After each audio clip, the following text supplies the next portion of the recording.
All right, so let's get it on the road for the second conversation. I mean, if you take a very good look at political parties in this country today, it is virtually impossible to not see that every one of them is literally grappling with one form of conflict or another. We've seen these conflicts shape them over time. The APC is the ruling party today, as it's called, yet it is also troubled from within. We've seen those who some APC members have referred to as traitors, others they say are treacherous. We've seen category of APC members who have resigned their membership of the party. We've seen those who, well, may not have resigned, but members of the party say they are working against the overall interests of the president from within. They are working contrary to the, well, elements of the Renewed Hope agenda. Interestingly, there have been people who resigned from the APC and came out to the public, sometimes on live television, to say they would work against President Bola Tinubu going into 2027.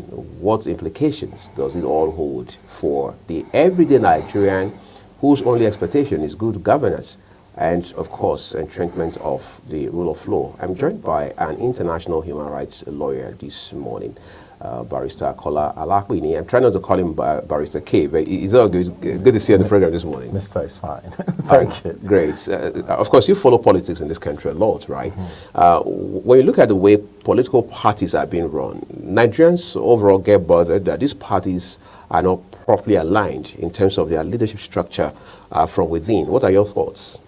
Well, first, there are no differences, major differences between any of the political parties. There are no ideological differences. Otherwise, it would be almost a political anathema for someone who was in PDP to be able to just cross carpet into the APC and vice versa. And I liken it to parties abroad, like the Republican Party and the Democrats, or say Labour and the Conservatives in the United Kingdom. Right. It's almost, I'm not saying it doesn't happen, but it's almost unheard of. It comes once in a very blue moon. It must mean that there's a radical ideological change for a member of parliament to leave one party to a party that is diametrically opposed to his views. So when you have all these parties which are like clones of each other, they become just special purpose vehicles for the politicians. And you can trace this in recent times in modern political history in Nigeria to the Babangida era, where the military did a very strange thing by setting up two political parties, National Republican Convention and the Social Democratic Party, and set a little to the right and a little to the left, which means there's basically not much of a difference. So it makes cross-carpeting easy, it waters down ideology, and if I don't get what I want here, I'm going to get in the other party. And you've seen it with all the major flag bearers or political flag bearers. Let's start with the president himself, from Alliance for Democracy to ACN to where we are now with Peter Obi himself, who was an APGA and then went to PDP. Right. He even became presidential flag bearer, the vice president. Vice president. And then when he couldn't realize his ambition, he went to Labour. Right. If you look at the ideological difference or supposed ideological difference between a Republican Party and Labour Party, it should be as wide as the North and South Pole. So what would make someone who is a Republican or who had joined the party started by the former warlord, Chief Odumegu Ojukwu, and now say, I'm going to Labour? They should be strange bedfellows. And you can say the same thing with the former vice president, Atiku himself. He's kind of globe-trotted around the various political parties. So it should be like bile, like tasting bile, if you move from one political party to the other, if there are sound ideological differences. So they're just special purpose vehicles to the politicians to realize their ambition. There are people who say that Nigeria is a peculiar case, and as such, it's almost baseless and unrealistic to compare Nigeria with, for example, the US and the United Kingdom that you mentioned a while ago. What are the peculiarities you see that have informed these realities we're dealing with? Well, yes and no. We are copying their style of democracy, isn't it? especially the US version. Right. So we should play according to those rules. And that's why I said yes and no. Because if we're playing by those rules, then we shouldn't have this kind of major crisis, which we're having. People just crossing carpets. But as far as peculiarity is concerned, yes, because we're an abnormal nation. We just do things differently. We're very lawless. We don't like to follow the rule of law. We don't like to follow due process. We circumvent everything. Otherwise, someone in the mode of the minister of the FCT would not be within a party and be telling them, there's nothing you can do to me. I'm going to work against your interests. I'm going to undermine you. And nobody has been able to do anything. He's got some balls, excuse my French, and they can't do anything to him. So that shows you that, yes, we are an abnormal nation. And it told them, I'm going to help you lose this presidency. And it did. He undermined them from within. And nobody has been able to say, we're suspending him. They can't. Well, why is that? He's grown too powerful than the party. And he's got a lot of people who are in his pockets. So even if you try to do anything, those people will undermine the party as well. Interesting. Again, that's a concern. People say political parties are more in the pockets of people. People they call, big bags or deep pockets or whatever. Godfathers. So, yes. So when you talk about political parties, it will appear they are individual ownership. So you think of political parties in Nigeria in terms of who owns the political party. Do you see us being able to do some, let's just call it re-engineering in this direction? It's impossible because people are hungry. And our politics is politics of money. So every cycle, every 4 years, these people come, present themselves, fill the space with Ghana must goes and inducements to the electorate, and they have to grab it.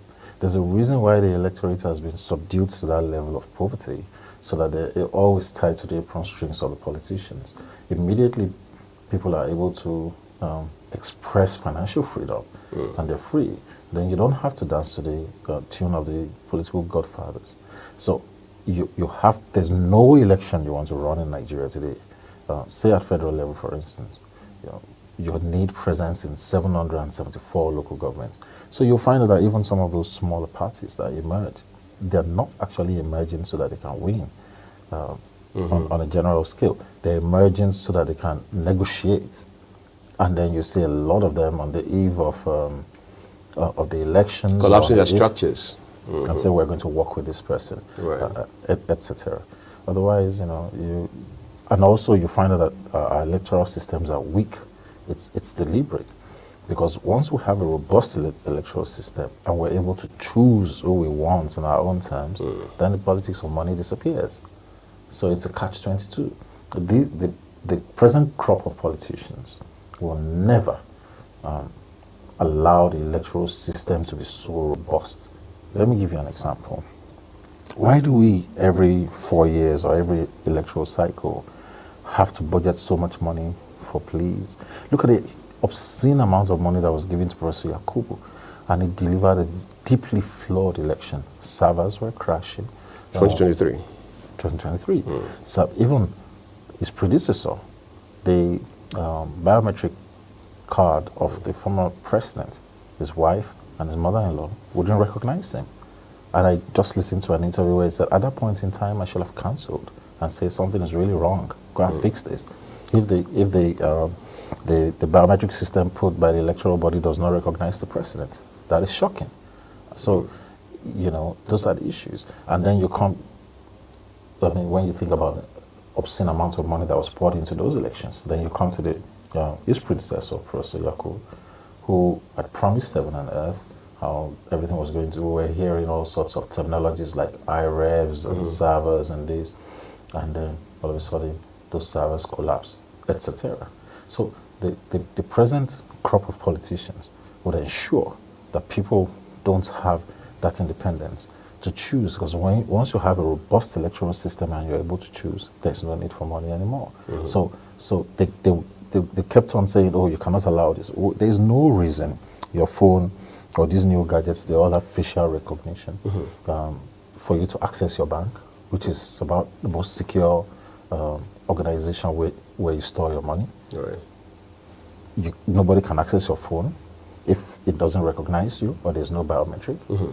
If we can do that successfully, and we'll make sure these things work, we're able to, guard against loss of our funds. Why don't we have electronic voting in Nigeria? Why do we have to keep rolling out mobile policemen, paying for allowances, rolling out people? Why are we encouraging ballot snatching? Why are we... Some places, elections have to start maybe like a day before, or crossover, because people are crossing water in the riverine areas, in the deep south, where you have all the mangroves and everything. In the elections that brought in General Muhammadu Buhari, you had Boko Haram ravaging some parts in northern Nigeria, and people were even attacked. You have underage children in northern Nigeria. We saw the pictures. They all had cards. These systems were not able to detect that the children were underage.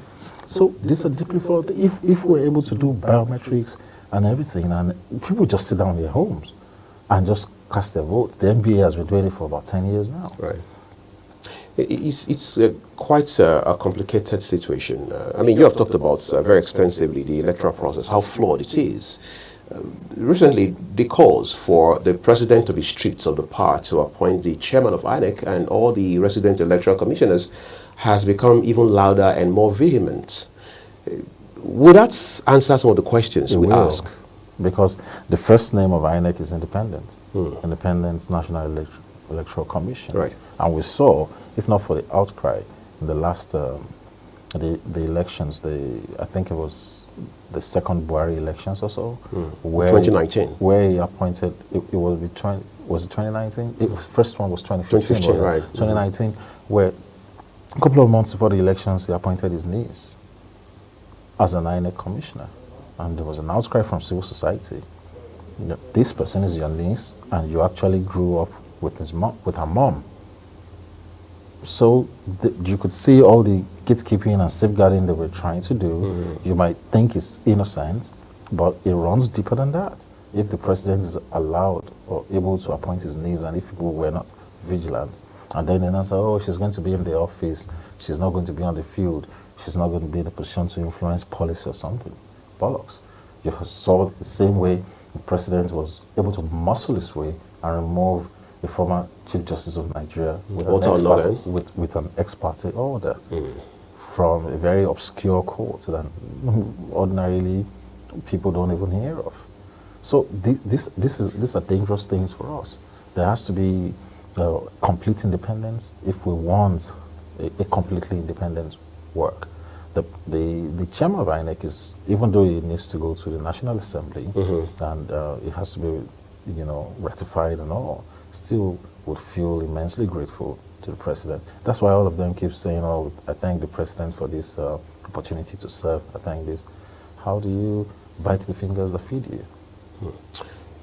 So let's just drill down a little into political parties and all of that. President Bola Tinubu, from what we know today, will stand for re-election in 2027, all else equal. But there are now political parties, in particular some political figures, who believe that there is need to unseat him. A while ago, I was talking to another gentleman about the motive behind this coalition, as we hear. What do you think this approach is working? Is it making headway? Well, good luck to them. President Bola Tinubu is not from the same mold as President Goodluck Jonathan. President Jonathan was a career civil servant for years until, he joined politics. Yeah, he was pulled up the structure by his former boss, Alamesia, and all that. President Bola Tinubu is a hardened veteran.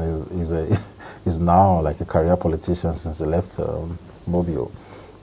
He's been in the Senate since they quashed Third Republic. Right. Yeah, and it's been no going back for him. And you can see how he cooled his heels till he became president. He presented all the notables. He presented Atiku, presented Nuri Badu, presented General Buhari, As a matter of fact, I went to General Buhari to lobby him. After General Buhari, I said he was never going to run again. He had been whipped 3 times. You know?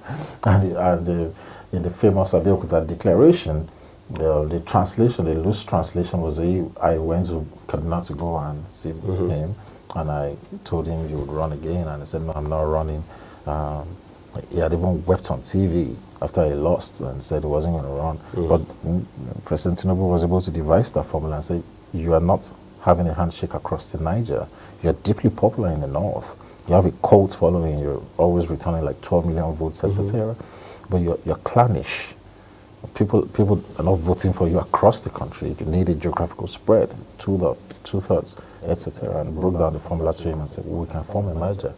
So he didn't present himself. Right. He put out all the political leverage. So when he now put a placeholder there, and the placeholder was trying to be funny, he came down vehemently on the placeholder, and he challenged the system. So good luck to those people who, he might be frail and not be as sharp as he was as governor of Lagos 2 decades ago, but it will be interesting if they would be able to challenge an incumbent president who is battle-hardened, like Jagaba, compared to a Goodluck Jonathan who kind of stumbled upon the position and oftentimes felt as if the agbada he was wearing was too big for him. I think that was one of the major problems of President Goodluck Jonathan. He wasn't assertive enough, or he didn't wield power effectively. With all the drama that happened with his previous boss and him being prevented from being there, he had to take the doctrine of necessity with the National Assembly to put him there. So he came in with a chipped Achilles heel, and he didn't allow that wound to heal quickly and focus on the job. So he always felt like he was limping as a president. What do we say to people, for example, who say that, look, yes, you have talked about what stands President Bola Tinubu out. You said he's battle-hardened and all of that, right? But there are people who would say, look, he did it in 2014, the amalgamation of political parties, the ANPP as it then was, the ACN and what have you. They say, well, the likes of the Mark, Atiku, Abubakar, Sulu Lamido, of course you have the likes of former governor of Sokoto State, Minu Tambuwal, and quite a number of other notable politicians in this country can replicate that same model. You don't share that sentiment, do you? I don't think so. The difference is that when he formed those merger, he was doing it against a weak president, as I said. He wasn't doing it against a man who knew how to wield power. President Bola Tinubu does. Because Goodluck Jonathan, due respect to him, he was deputy governor, then he became governor. He hadn't even had a chance to really become governor properly when he was tapped again to become vice president. So most times of his life, he was always deputizing and understudying. He had not wielded a big knife himself. There's a lot of difference. There was a lot of political inexperience there. If he wasn't even politically inexperienced, he would have, taken charge more when his boss was ill and there was all sorts of whatever. So he just kept, going into the shadows. I didn't want to rock the boat or something. You need to rock the boat. If President Bola Tinubu did not rock the boat in Abeokuta with his Abeokuta declaration, that was a declaration of war. That was when, even the vice president himself knew, he had stirred the honest nest, the former vice president, Samuel Shibaju. Yeah, you need some. It will be very difficult for someone, as I said, who has that level of experience and exposure. He had been governor for 8 years. Yeah, he's a current political kingmaker, etc. He formed parties and mergers. You've got to give it to him that he seems to have entrenched himself that long in a very cosmopolitan and volatile state like Lagos State. So, as I said, it's not as if it's not infallible. Old age, poor health, these are the factors.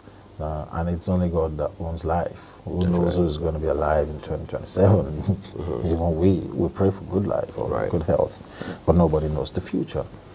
Do you think it's possible to bring a measure of reforms into the way our political parties are run? For example, we understand that there are groups now lobbying pushing applications for INEC to get them registered as political parties going into the next cycle of general election. Of course, the coalition group has also made efforts to join the SDP, which we understand fell apart, and then they went to the ADC, which didn't pull through, gave a thought to ADA. That in itself was not seeing the light of day. Now they're back to the ADC and all of that. Trying to register more parties, because they said the more the merrier. Open up the space, inclusive participation, inclusive government, blah, blah, blah, blah, blah. Are we properly aligned for governance from this angle? The answer is neither here or there. The more the merrier, yes. It opens up the democratic playing field, etc. It also means it's more expensive for INEC. The production of the electoral materials, making sure all these parties are captured. Right. INEC is spread out thin. They don't even have enough capacity or staff to be able to supervise all the primaries for these parties, really observe during their internal party elections and etc. Also, what dent really can these parties make? How many political parties do we have in Nigeria now? I don't know, but you can only remember maybe like 3, 4, 5. There was one that was with Kenneth Mohalu, the former It was YPP at the time for him. Kenneth Mohalu, there's one of my very good friends, Showore. Then you have the Labour, then you have the Zenith Labour Party, Right. And then you have the big wigs that produce the governors and everything. The problem here is that these political parties, or the fringe political parties that come in and win some sort of positions for themselves, who would eventually amalgamate or merge with the ruling party for political survival. You've seen it happen twice now. A lot of these politicians or newbies that came in on the back of Labour Party, riding on the popularity of Peter Obi then, when they got to the National Assembly, what did they do? They all merged with the APC. That's what they did. And you can see that happening now even with PDP governors. Delta State, Akwa Ibom. Because if they don't, they just feel like, hey man, there's a moving train coming, and if you don't get out of the tracks, everybody's going to be mowed down. I want my political survival. So that's the thing. Where life is short, brutish, and nasty, man looks out for himself first and tries to survive. Do you have concerns around this theory around one-party system?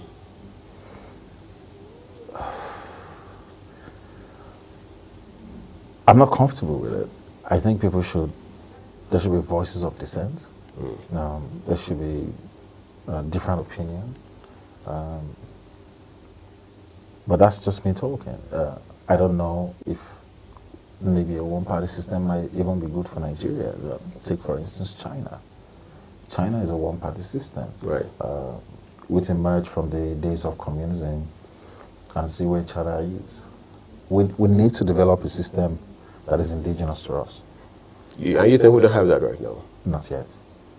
This brand of democracy which we're practicing is not healthy, and it's not beneficial to us. We need to develop our own political system that really fits us and works for us.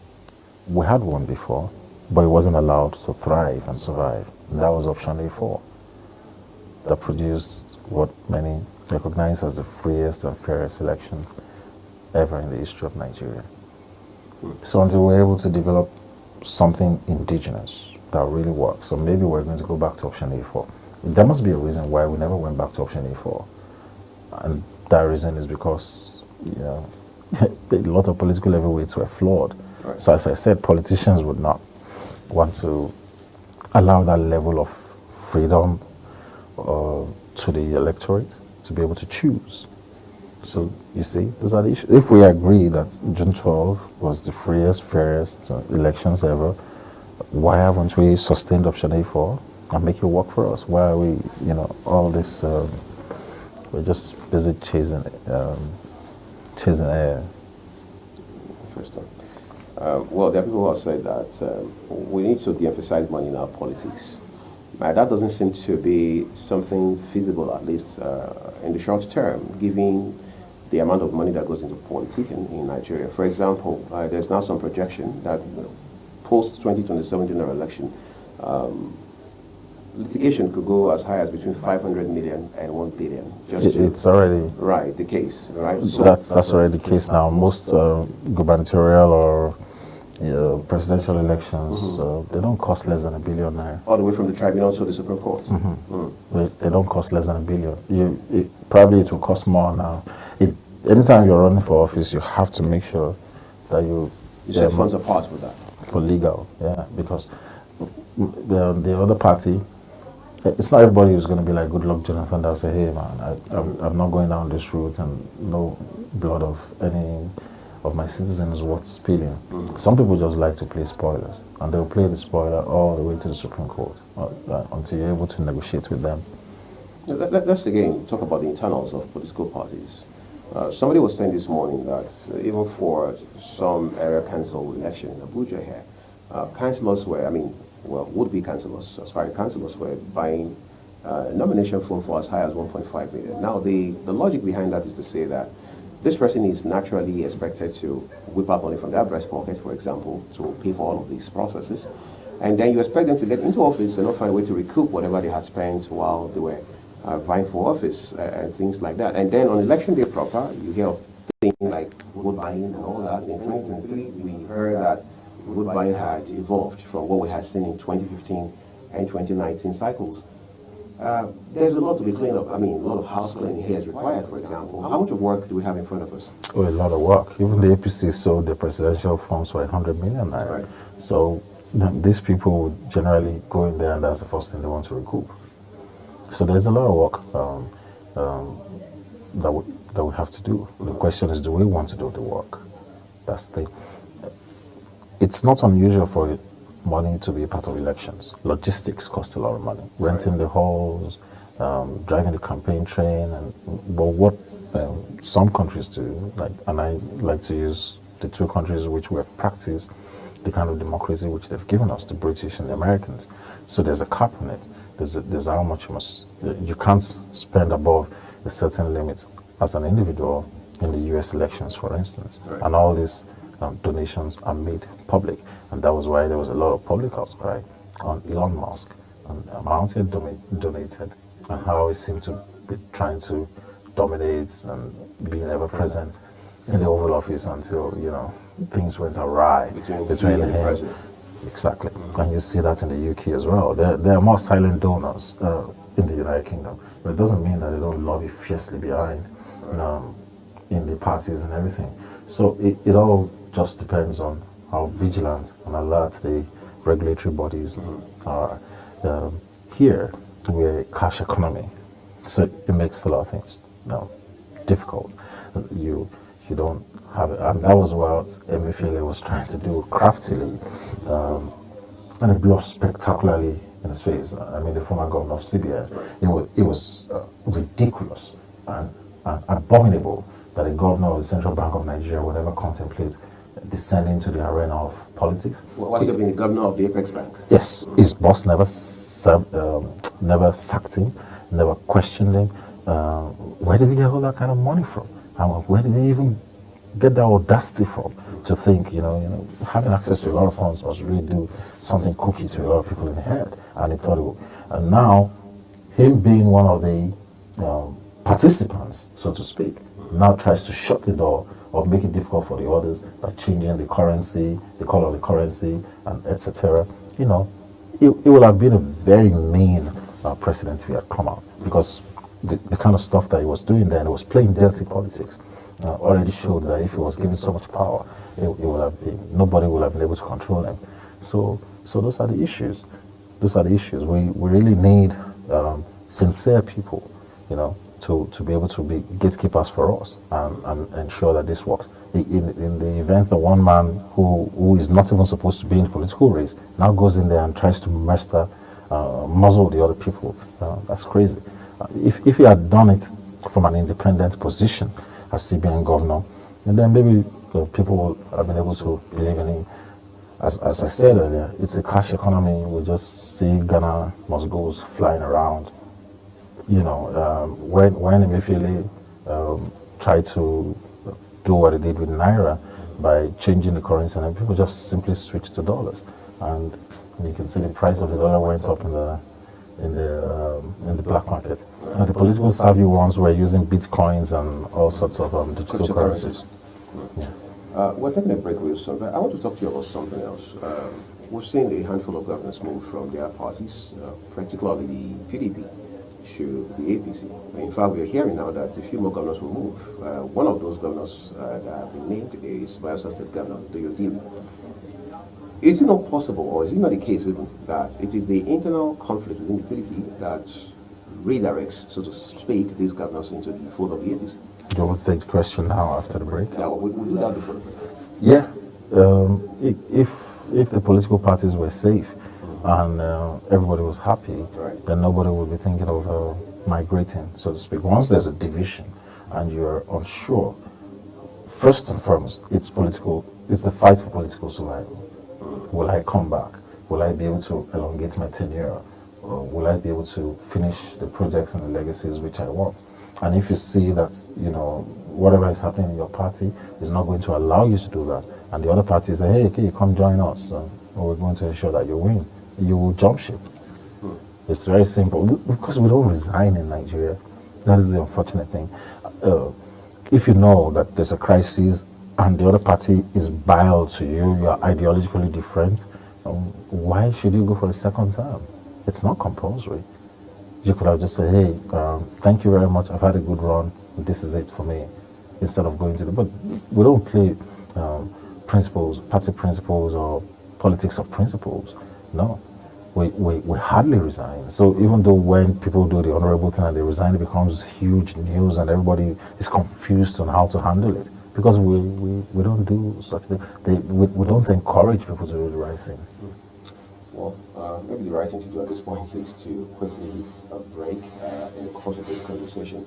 When we return, we'll look at a few other concerns regarding how internal issues play out within political parties. And in this regard, the APC, which is the ruling party in the country today, is not an exception to this reality. All of that and more will be unpacked when we return. Please don't go away. All right, thank you for staying with us. Let's look at the different standpoints to this conversation. We have had a culture in this system, this country since 1999. Some people credit that to former President Chief Olusegun Obasanjo. I'm not so sure how correct that is, but they say that when you have a system where the president is the de facto leader of a political party at the federal level, and then the governor, as the chief executive of a state, is also the de facto leader of the party at the state level, is that an aberration? In the case where you have national chairman, you have state chairman, for example. Yeah, it's all about ensuring political survival. The party chairman is supposed to be the head of the political party. And they determine who comes in, who gets what and everything. But Chief Obasanjo quickly realized that after the first elections, because there was an order of elections which was customary in Nigeria, and Chief Olusegun Obasanjo lobbied his way with the National Assembly to change that. It usually starts from the lower cadre, and the presidential election is the apex. Right. So you find out that we do the local government elections, then we do governorship, then we House of Assembly, and then we do presidency last. But he realized during his first term that waiting where all those other structures are there were dangerous to him, because they determine who becomes president. Right. And he realized how powerful the governors were. And that was why they changed the order of things, so that the president comes first. And then once that structure is in place, he's able to now determine who becomes governor. He's able to deploy troops, the police, the army, and everything into all these places. So it was all about political survival. And, here is where we are. So if a party chairman even has a different opinion or a different candidate, he can't say so, because he doesn't have that kind of executive powers like the governor would have, Right. or the president will have to deploy troops or to deploy the police. Is just party chairman in name alone. The best they can do is the shenanigans which they do at the party secretariats where people's names are switched and they don't emerge on the forms, or some people's forms disappear mysteriously. That's about so it reduces them to the level of cunningness and plots and all that. But in the actual power itself, they've been schemed out of it. The party can hardly discipline the governor. And that you saw that happen in River State, which was our opening lines there. Yeah, nobody can discipline, could discipline Governor Wike, even now as minister. He's still in PDP. He works with, he is in PDP like an APC man. And the president trusts him very well. He's in the limelight. Sounds like a brand conflict. It is conflict, but it tells you, okay, I'm working for the country, I'm working for the president. Right. Well, the PDP can't do without. The problem in the PDP cannot be resolved without Mr. Nyesom Wike. Why is that the case? Because it has them by the jugular. It cannot be resolved. It was. I think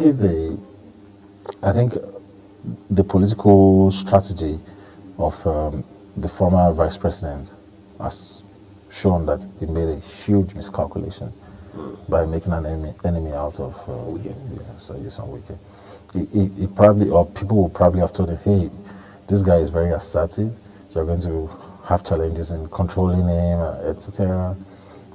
He himself, being the vice president before, ought to have known that the powers of the vice president are limited. Right. They're spare tire. He should have been more engaging and willing to, manage Wike. So he decided to go for the governor of another oil-rich state in Delta, which is, it doesn't have the political clout which Wike has. And that person he chose has now come to the APC to save himself, to see the political survival, which I'm talking about. So when the heavens were going to fall, he said, hey man, I better run into the political party that's going to be able to save me. If I remain in PDP, I won't survive.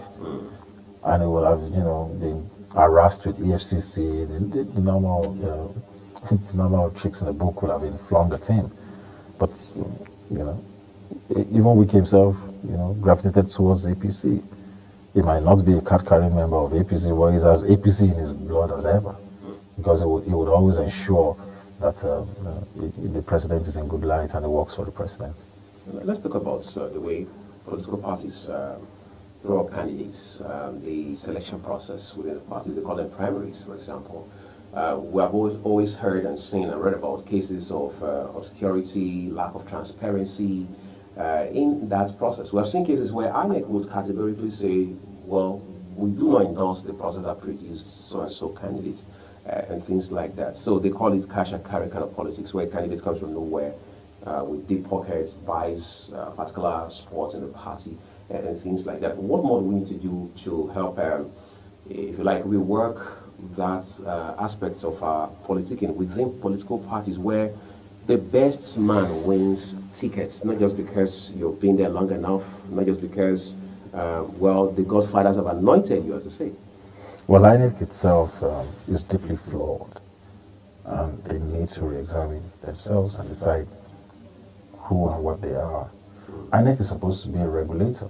Right. And they're even supposed to be part of they're part and parcel of the process from the beginning. They're part of the forming of the parties. Because a party cannot be formed successfully without INEC's supervision and then INEC's approval. What do you make of it when these political parties now go to the electoral tribunal and they join INEC as a party, being the regulator, and INEC starts behaving as a political party itself, as an adversary, challenging the parties and everything? You're supposed to be a regulator.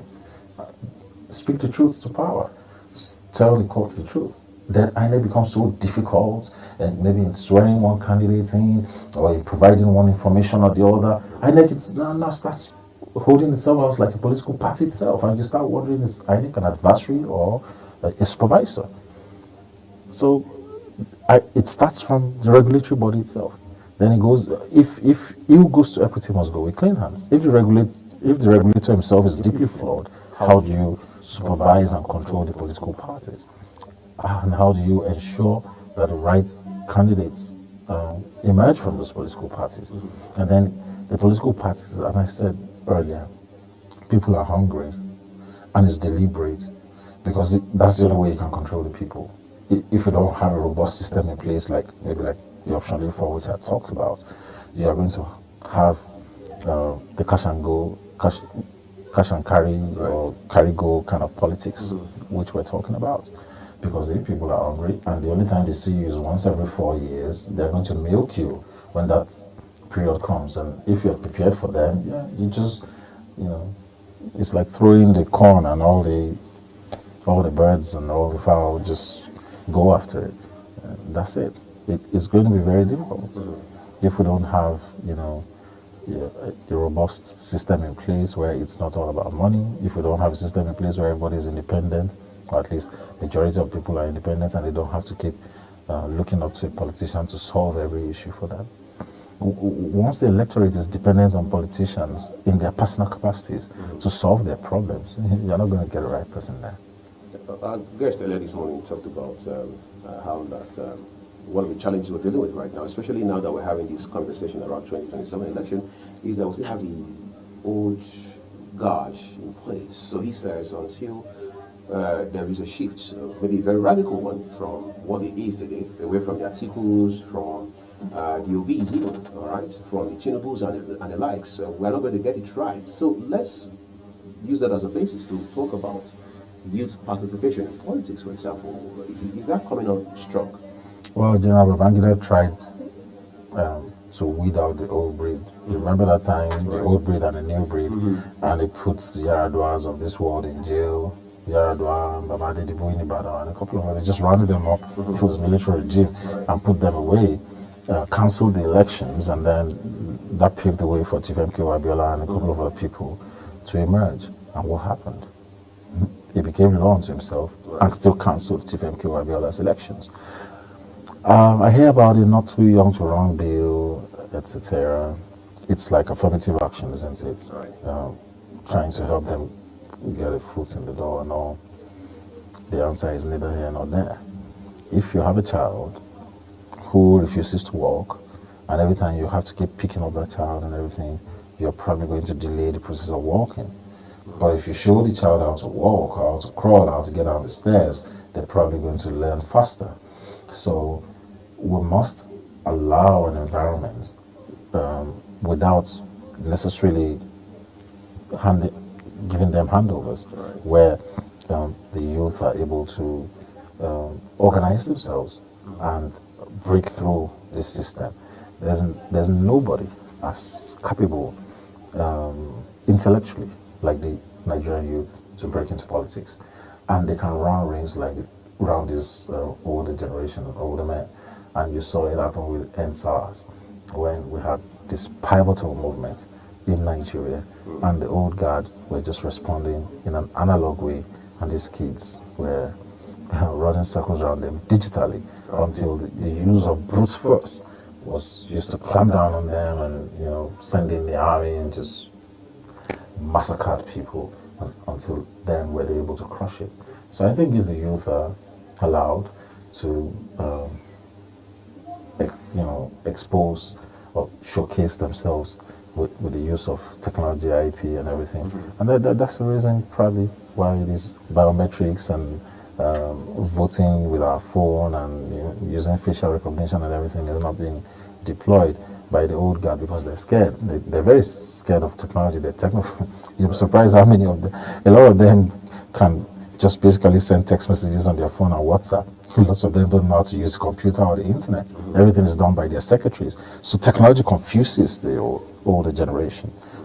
People maybe in their late 50s and 60s. I have a couple of colleagues who don't even know how to use a computer. They can't type. They just write out their briefs in longhand and give it to their secretary to type it. Because thank God for mobile phones that allow people to be able to text and use WhatsApp.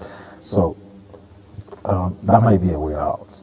The use of new technologies in our election. I think it would make a difference. Now, the second leg of it is, are these youths ready to take charge? Do they have the capacity to run? This newer generation that you see, there's a disconnection in the kind of value system which we grew up with. They are the generation of instant food, instant noodle. Everything must be ready in 5 minutes. They just want it sharp, sharp, sharp. They don't. There's no sustainability. There's no organic process. They're so very into themselves. They spend a lot of their times on their phones and everything. They're antisocial. Everything is just different. It's a different landscape. There's our species, you and I, our generation, we're becoming extinct. We're like dinosaurs now.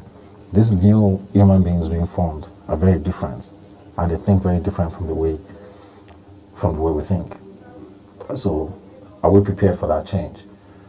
Because when they emerge and power really gets into their hands, maybe they're going to banish all of us to old people's homes. Well, that's quite hilarious. I'd like to say a big thank you to you You're welcome. for coming to share your thoughts on this very important issue this morning. We'll keep our eye out on the developments towards 2027 because, as they say, just getting started. We'll see what happens with the coalition and how that squares up, hopefully, with the ruling All Progressives Congress and what that benefit will bring for Nigeria. We'll take a break now shortly. Jumai Manson and I will draw the curtains on the program today. Do stay with us.